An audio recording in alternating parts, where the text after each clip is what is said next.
Who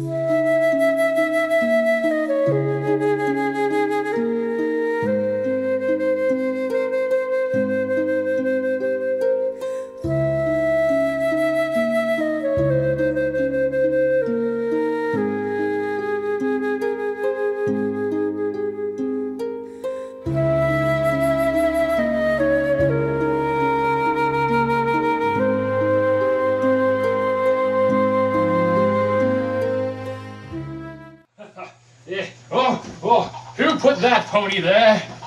Good evening, gentlemen. Will you let someone who's drunk, very drunk, mind you, into your symposium? Or should we just put a garland on Agathon? Which is why we've come to go anyway, right? I couldn't come to your celebration yesterday, but I've come now with the ribbons on my head so that I can transfer them directly from my head to that of the man who is, I'd like to announce, the wisest and most beautiful. I suppose you will laugh at me because I'm drunk. But even if you laugh at me, I know quite well I'm telling the truth. But tell me right away whether I can come in on these terms or not. Can I join you for a drink or not?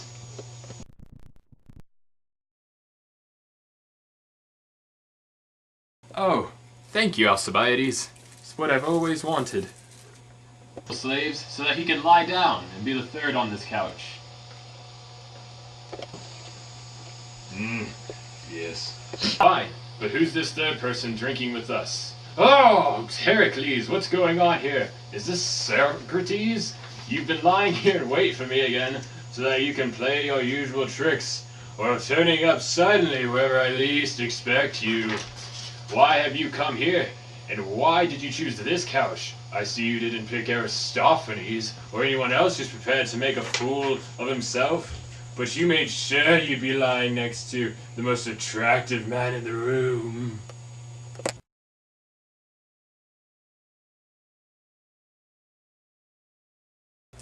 Oh, thank you, young lad.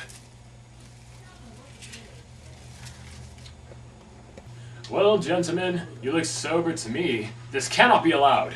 You have to drink. This is what we agreed for, our master ceremony, to take charge of the drinking. Until you're drunk enough, I elect myself. I have a big goblet brought in, Agathon. If you've got one, or rather, there's no need. Bring me, boy, the wine cooler. Not that my trick will have any effect on Socrates, gentlemen. However much you tell him to drink, he drinks without ever getting more drunk. I hope you don't believe any of what Socrates just said. Don't you realize that the truth is quite the opposite of what he said? If I praise anyone else, whether God or human, while he's around, it's he who will beat me up.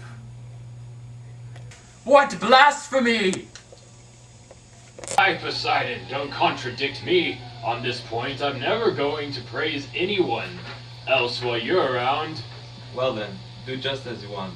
Give a eulogy of Socrates. What do you mean? Do you think I should, Eryximachus? Should I attack him and punish him in front of you all? Hang on. What are you planning to give a eulogy that makes fun of me? Or what? I'll tell the truth. Will you let me do that? Of course I'll let you tell the truth. Indeed, I order you to. Here I go then. But this is what you can do. If I say anything that isn't true, interrupt if you like, and point out that's what I'm saying is false. I don't want to say anything that is false, but if I don't remember things in the right order, don't be surprised.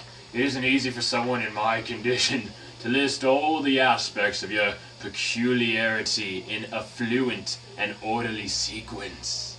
The claim is that he's just like those statues of Silenus you see sitting in sculptors' shops. The figures are produced holding shepherds' pipes or flutes. When they're opened, you find they've got statues of the gods inside. Also, he's completely ignorant and knows nothing. In giving this impression, isn't he like Silenus? Very much so. This behavior is just his outer covering, like that of the statues of Silenus. But if you could open him up and look inside, you can't imagine, my fellow drinkers, how full of moderation he is. You should know that he doesn't care at all if someone is beautiful. He regards this with an unbelievable contempt, or is rich, or has any of the other advantages prized by ordinary people. He regards all these possessions as worthless and regards us as worth nothing, too. Believe me, he spends his whole life pretending and playing with people. I don't know if any of you've seen the statues inside Socrates when he's serious and he's opened up, but I saw them once, and they seemed to me so divine, so golden, so utterly beautiful and amazing, that, to put it briefly, I had to do whatever Socrates told me to.